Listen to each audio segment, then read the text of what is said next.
What's going on, everyone? Welcome back to the channel. My name is Caden, and today we're going to be talking about the electrification of the upcoming Hellcat SRT and Trackhawk models. Now, if you haven't already, make sure to hit that subscribe button, hit that like button. It really helps my channel out, and let's get right into the video. Okay, so over the past couple months, SRT has been really quiet on whether they're going to continue to produce vehicles or not. There's been tons of speculation around the subject. I've heard lots of people saying that they're actually going to stop production of all SRT Trackhawks and Hellcats. And I've also heard people talk about how they have insider info on how they're going to continue to produce these vehicles. But we haven't actually got a 100% solid answer until now. So the Dodge CEO, Tim Kuniskis, actually mentioned that while the SRT engineers won't all be sitting in the same office together, it's not because they're killing off the SRT brand. A lot of people and a lot of fans got this confused when they said that SRT team is actually being dismantled. This actually means that the engineers for SRT won't all be sitting in the same office together working on the same vehicles. There will now be SRT branches for each of the vehicles, Jeep, Dodge, and Ram. So they won't all be working together. They're going to be working on their separate little individual vehicles. In other words, SRT is actually expanding. So the Ram's going to have its own team, the Jeep's going to have its own team, and Dodge will have its own team. This will allow for even crazier vehicles to be built. That's because the SRT team won't have to focus on all the vehicles all at once.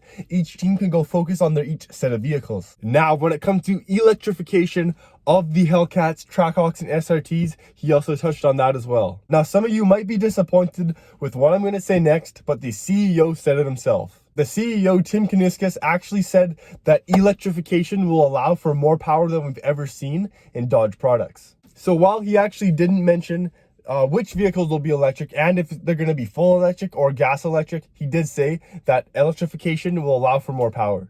This obviously speaks on the fact that the upcoming vehicles will be electric. And it was just a matter of time before this actually happened. Recently, we've seen an increase on the amount of electric vehicles being produced. We have the C63 AMG, the legendary V8, turned to an inline-4 gas electric hybrid with like 555 horsepower, which is still pretty crazy, but now it's an inline-4, which is kind of boring. No more AMG growl. We all know about the new Mustang SUV electric weird thing. I don't really know what it is. Then we got the new GMC Hummer, which is going for unbelievable amounts of money. I think the first one sold for like $1 or $2 million. And then the Wrangler 4xe. The statement from the CEO saying that the upcoming electric vehicles will be very fast tells me two things. A, it's obviously going to be very fast. Two, it's either going to be a full electric or it's going to be a gas hybrid engine. Either or, it's bound to happen. Now, one thing that I very much hope that they do not do is take the V8 to a V6 or, God forbid, an inline-4 like the C63 AMG. I also really hope that they don't do full electric, because that's the whole point of having an SRT, Trackhawk, or Hellcat. You want to hear that V8, you want to be able to modify the exhaust, and you want to just be able to have fun with your vehicle. We don't want to turn into like a BMW i8 where the exhaust noise comes from the speakers. Like, what the hell am I going to do? Straight pipe my speakers? But if you don't know, a lot of the new, AMG and BMW products actually have sound coming from the speakers, which is actually pretty disappointing. And in my opinion, I think it would completely take away the purpose of an SRT if you were to take away the noise. Now, another negative with the upcoming engines and the electrification of these vehicles is they cost more. It's just a fact of life. The electric to buy is going to cost more, but they're going to try to sell it off like you're going to save more in the end by saving on gas, but they're going to cost more. If you don't think that a 1,000 horsepower electric Hellcat motor is going to be expensive, you're wrong. Now, honestly, the biggest positive of the Dodge CEO talking about this matter is that he mentioned that SRT is doing the exact opposite of going away. They're expanding. So there's our answer. SRT is going to stay. We're going to have Trackhawks. We're going to have Hellcats. We don't have to worry anymore if we're going to have these vehicles, because they're going to come. Maybe at a hefty price tag, but we'll see. So we're guaranteed to have SRT performance vehicles into the future, which is honestly the biggest positive out of this all, because there's been lots of speculation if they're going to cancel the brand or not. So if you guys enjoyed today's video, make sure to hit that subscribe button, hit that like button. It really helps me out, guys, and we'll see you in the next one. Full Send SRT, signing off. Peace.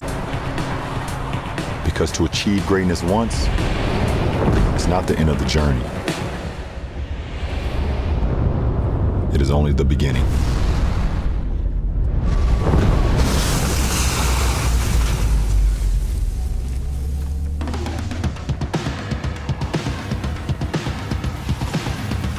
If one super truck can change the world, Imagine what two can do. Introducing GMC Hummer EV SUV and pickup.